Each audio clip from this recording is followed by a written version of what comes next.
जय शिवराय मित्रांनो, सकाळचे 10 वाजले. काल आंतरवलीवर आलो आम्ही. आज आम्हाला दादांनी सांगितले तसे कास्ट सर्टिफिकेट काढायला मल्टी सर्व्हिसवर जायचं आहे. निघालो आम्ही मल्टी सर्व्हिसवर जायला. तितक्यात गावच्या बाजूचे पोलीस पाटील आले. त्यांचं थोडं काम होतं, त्यांचं काम झालं.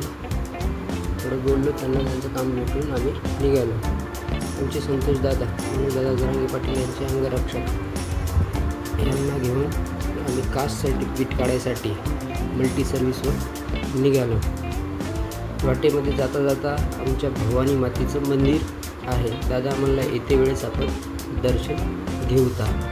आता आपण कास्ट सर्टिफिकेट काढायला जाऊया. आलो आमच्या बाजूच्या गावाला डोंगरखडा फाटा इथे.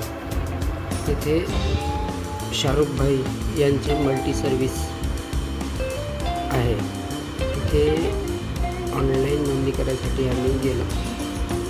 कागदाची तडजोड पूर्तता कशी करायची काय माहिती घेतली.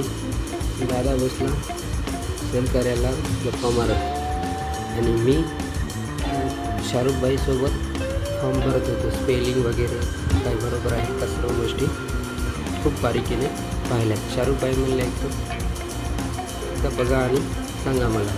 त्यांनी पूर्ण फॉर्म फिल केला, वंशावळ जुळवली, सर्व डॉक्युमेंट क्लिअर केलेत, अपलोड केलेत.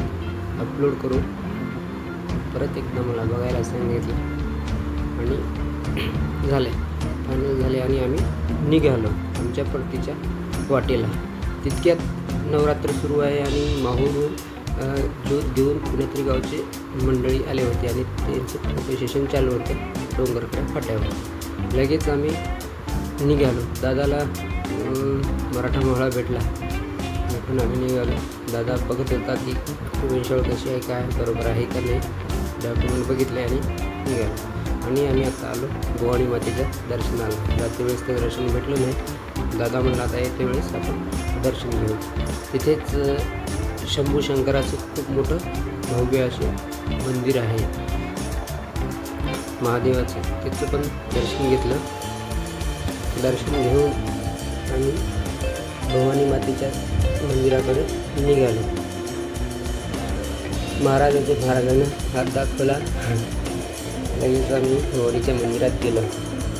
भवानीच्या मंदिरामध्ये मंडप टाकला होता. भाविक भक्त आता नवरात्रीचे खूप येतात, त्यांच्यासाठी मंडप टाकला आणि आता आम्ही मंदिरामध्ये आलो आणि भवानीचं दर्शन घेतलं. चला तर मित्रांनो, आपण भेटूया पुढच्या ब्लॉग.